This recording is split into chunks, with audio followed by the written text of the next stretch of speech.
नमस्कार मित्रांनो, लग्नानंतर होईलच प्रेम या मालिकेच्या आजच्या भागात आता नुसती गाणी आहेत, नुसता धांगडधिंगा आहे. बघा ना देशमुखांनी तर आता इकडे म्हणजे ह्या पोरांनी तर घरच केलाय. देशमुख फॅमिलीने अक्षरशः मुंबईमध्ये इकडे या पोरांची वरात काढलेली आहे. असो, आता आपण स्टेप बाय स्टेप सगळं काही एन्जॉय करूयात. मी सांगते, तुम्ही ऐकत रहा. आता सुरुवातीला इकडे काव्या आणि नंदिनी आलेले असतात.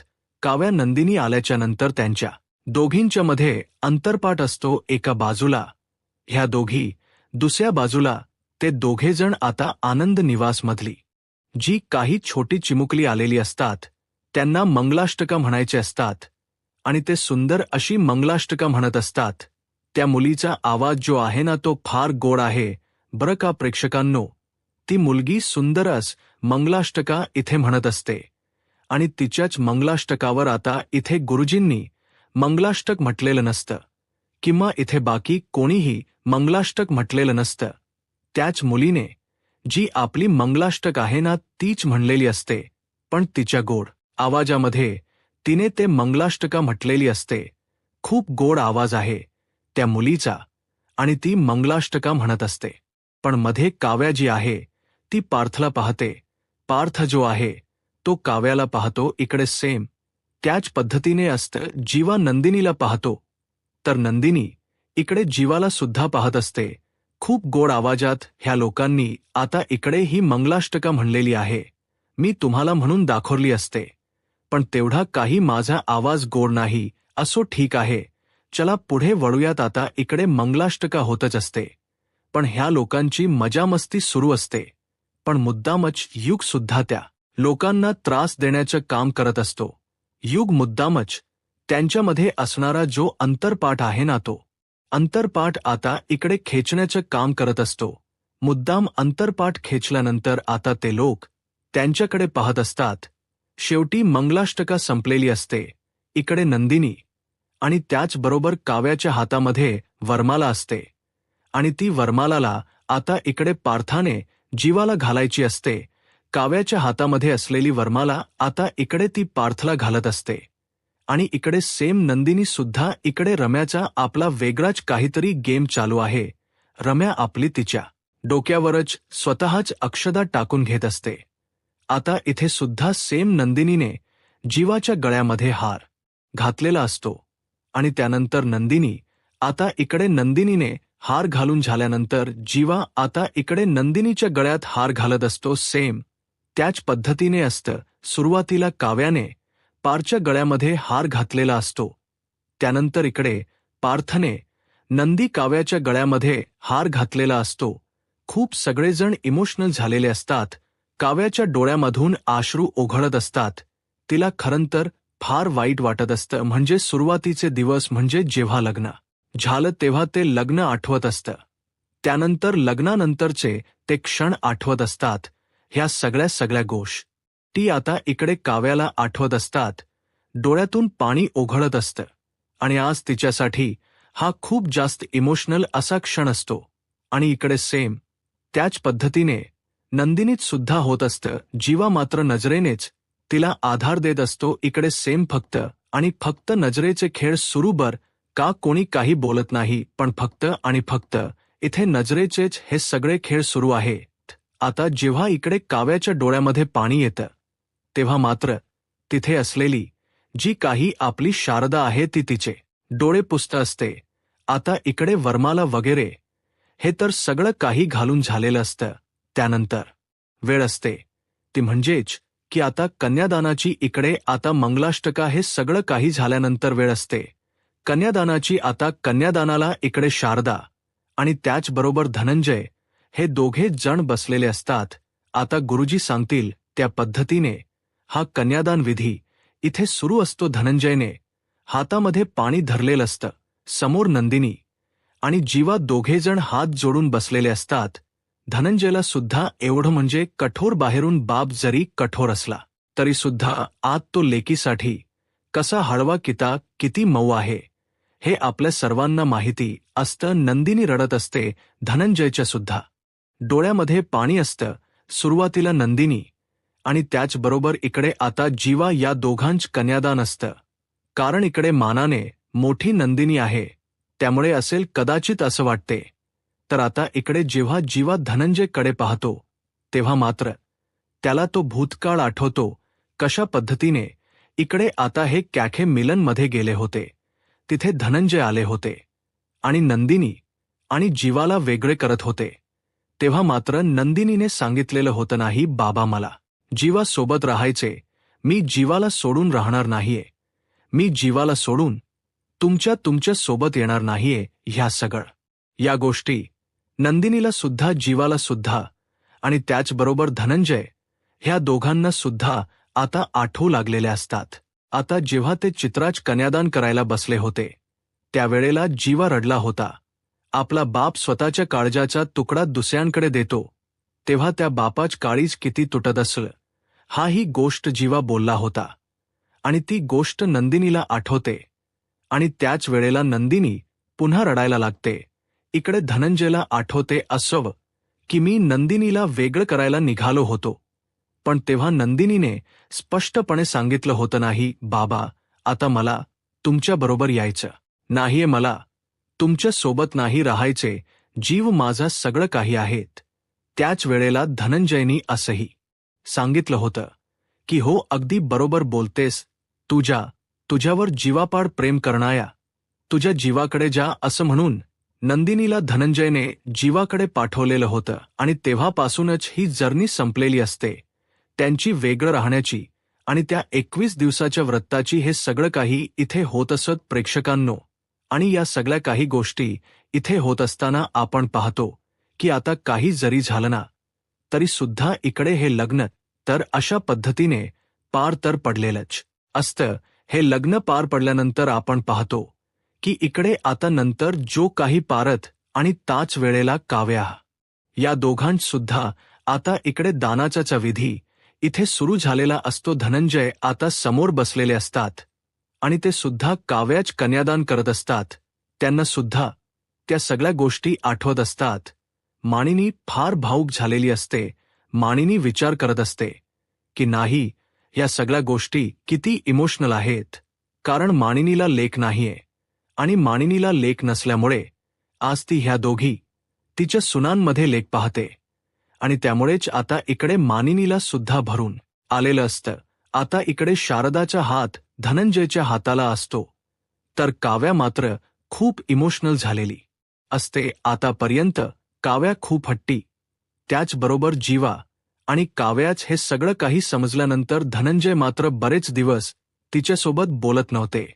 आज तो सुद्धा क्षण त्यांना इथे आठवत असतो. शेवटी कन्यादान केल्यानंतर धनंजयने काव्याच्या डोक्यावर हात ठेवलेला असतो. इकडे विक्रमला सुद्धा भरून आलेलं असतं. विक्रम सुद्धा फार रडायला लागलेले असतात.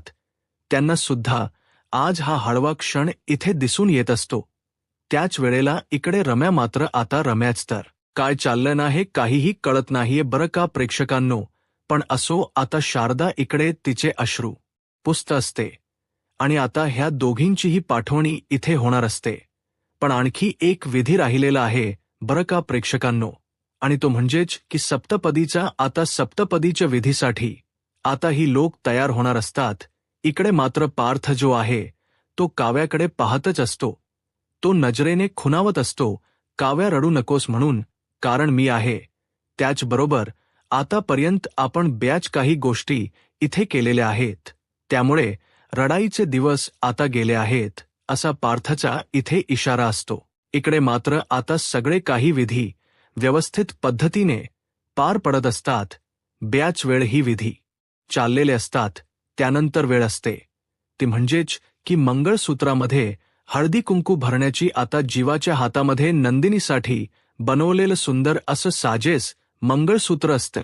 जेव्हा तो मंगळसूत्रामध्ये हळदी कुंकू भरतो त्याच वेळेला जो गुड्डू आहे तो देवाकडे प्रार्थना करत असतो आणि आज तो देवाचे आभार सुद्धा मानत असतो. फायनली इकडे जीवा आणि त्याचबरोबर नंदिनी हे दोघे जण एकत्र आलेत आणि हे दोघे जण एकत्र आल्यानंतर हा त्याच्यासाठी फार आनंदाचा क्षण असतो. इकडे सेम पद्धतीने पार्थने सुद्धा काव्यासाठी बनवलेल्या त्या मंगळसूत्रामध्ये आता हळदी आणि त्याचबरोबर कुंकू हे दोन्ही भरलेलं असतं. आणि त्यानंतर पार्थ आता ते मंगळसूत्र काव्याच्या गळ्यामध्ये घालणार असतो. इकडे सेम पद्धतीने जीवा सुद्धा ते मंगळसूत्र हातामध्ये घेणार असतो आणि त्याने सुद्धा नंदिनीच्या गळ्यामध्ये घालायला सुरुवात केलेली असते. सगळेजण टाळ्या वाजवत असतात. सगळ्यांना ह्या सगळ्या गोष्टीचा फार आनंद होत असतो. इकडे जी काही काव्य आहे ती सुद्धा आनंदात असते. डोळ्यातून अश्रू उघळत असतात. आज शारदासाठी सुद्धा खूप आनंदाचा दिवस असतो. ती सुद्धा खूप आनंदात असते. पण कमाल दिसत असते सगळ्यांनी आता या चौघांच एक गोड कौतुक केलेलंच असतं. इथे मामा सुद्धा आलेले आहेत बरं का, गावाकडचे ते सुद्धा दिसलेत. आता आपल्याला त्यांचा काही सीन इथे लोकांनी दाखवलं नाहीये, पण असो, आता जीवाने नंदिनीच्या गळ्यामध्ये मंगळसूत्र घातलेलं असतं. त्यानंतर वेळ येते ती म्हणजेच की सप्तपदीची खळ. तर प्रेक्षकांनो थोडस इथे खटकले बरं का, म्हणजे आता बघा ना, एवढ्या सगळ्या लग्नांचा घाट घातलाय पण गाणे वाजवलेत.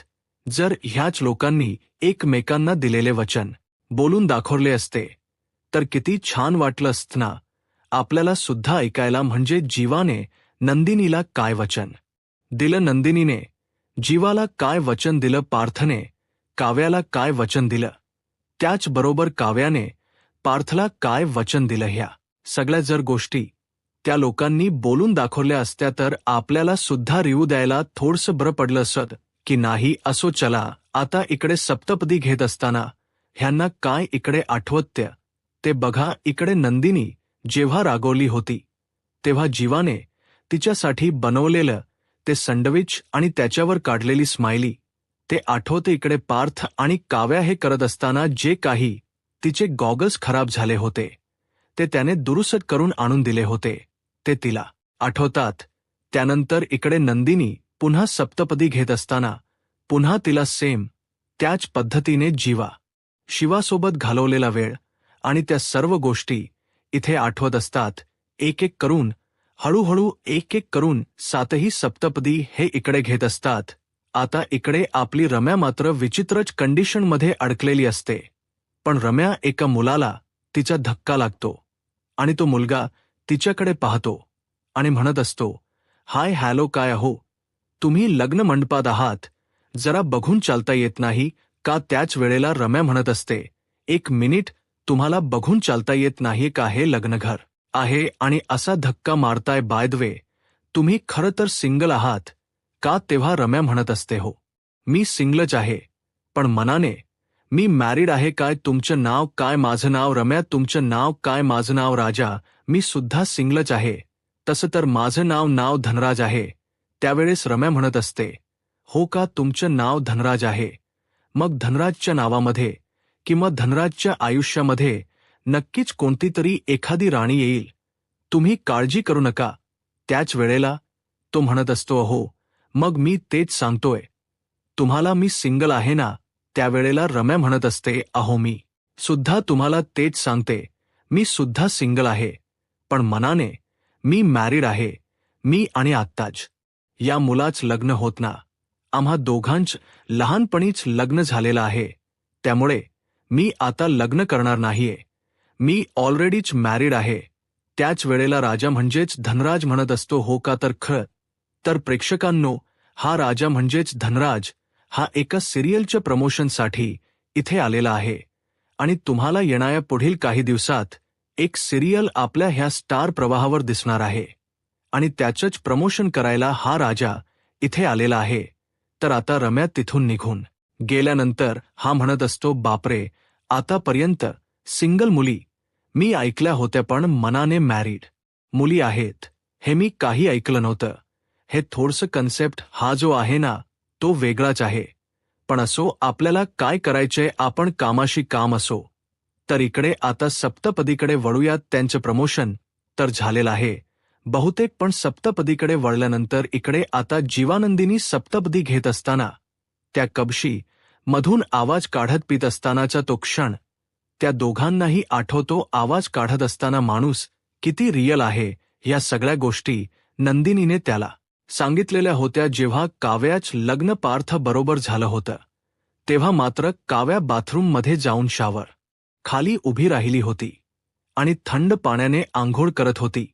त्याच वेळेला पार्थ धावत जाऊन तिला बाहेर काढलं होतं आणि तेव्हा मात्र काव्याने तिला स्पष्टपणे सांगितलं होतं, डोंट टच मी. इकडे आता दुसऱ्या बाजूला सगळं काही हे आठवत असता जीवा आणि त्याचबरोबर इकडे काव्या जीवा आणि त्याचबरोबर नंदिनी ह्या दोघांना सुद्धा आठवत असतं. मी जेव्हा माहेरी गेले होते तेव्हा डार्लिंग रिक्षा घेऊन जीवा आला होता आणि त्याच वेळेला डार्लिंग रिक्षा घेऊन जीवा आल्यानंतर त्याने 21 दिवसाचं ते व्रत घेतलं होतं. इकडे आता जो काही पार्थ आहे त्या पार्थने मून नाईट प्लॅन केला होता. त्यावेळेला त्याने पॉपकॉर्न आणले होते आणि त्याच वेळेला काव्याने त्याचे गाल पकडले होते आणि तुम्ही किती क्यूट आहात देशमुख असं म्हटलं होतं. तो क्षण काव्याला आठवतो. इकडे दुसऱ्या बाजूला जेव्हा नंदिनी किचनमध्ये स्वयंपाक बनवत होती तेव्हा जीवावर ती ओरडलेली होती. पुरी आणि श्रीखंडाचा बेत होता. त्यावेळेस पुया तळत असताना इकडे नंदिनीला फार गरम होत होतं. त्याच वेळेला इकडे आता जीवाने तिला एक ट्रिक सांगितली होती आणि ती ट्रिक म्हणजेच की फ्रीजमध्ये काहीतरी आहे ते घेऊन ये. जेव्हा नंदिनी फ्रीज उघडायला जाते त्यावेळेस तिला फ्रीजचा थंडावा लागतो आणि ती ट्रिक इकडे नंदिनीच्या चेहऱ्यावर हसू आणून गेलेली असते. दुसऱ्या बाजूला बघतच काव्या पार्थला खांद्यावर डोक ठेवूनच झोपलेली होती. तो सुद्धा क्षण इथे आठवत असतो. इकडे आता नंदिनी आणि जीवा जेव्हा बाहेर गेले होते त्याच वेळेला नंदिनीला पाऊस लागत होता आणि त्याच वेळेला इकडे ती कशी जीवाच्या जवळ गेली हाच क्षण सुद्धा इकडे आता आठवू लागलेला असतो. हे सगळं काही होत असताना सप्तपदी हळूहळू संपत आलेली असते. अक्षरशः शेवटच्याच इथे आता सप्तपदी राहिलेला असतो आणि त्यावेळेला काव्याला सुद्धा बरंच काही आठवत असतं. कशा पद्धतीने नाही म्हणता लग्नानंतर प्रेम झालेलं आहे आणि पुन्हा आता प्रेमानंतर लग्नही ही लोक करत आहेत. हा सुद्धा क्षणात आठवू लागलेला असतो. जेव्हा ती लोक बाहेर चालली होती तेव्हा मात्र पार्थने त्याच्यासोबत गाडीत नाही यायचं तर मग ठीक आहे, मी तुमच्यासाठी रिक्षा घेऊन येतो. जेव्हा पार्थ रागवला होता, रुसला होता त्यावेळेस सुद्धा सेम काव्याने रिटर्न गिफ्ट म्हणून त्याच पद्धतीने हे सगळं काही केलं होतं. ह्या सगळ्या गोष्टी आता इकडे त्याला सुद्धा आठवू लागलेल्या असतात.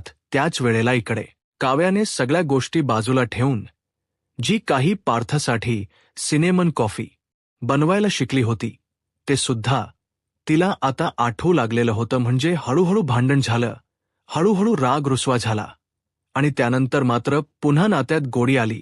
ह्या सगळ्या घालवलेल्या गोष्टी त्यांना इथे आठवू लागलेल्या असतात. एकंदरीत काय तर एकमेकांची गरज का कशामुळे आहे ह्या सगळ्या गोष्टी आठवल्यानंतर इथे ही सप्तपदी पार पडत असते. आता दोघेही जण फार खुश असतात. इकडे काव्या आणि पार्थ, तर तिकडे जीवा आणि नंदिनी. हे सगळं काही खूपच छान आणि कमाल धमाल होणार असतं.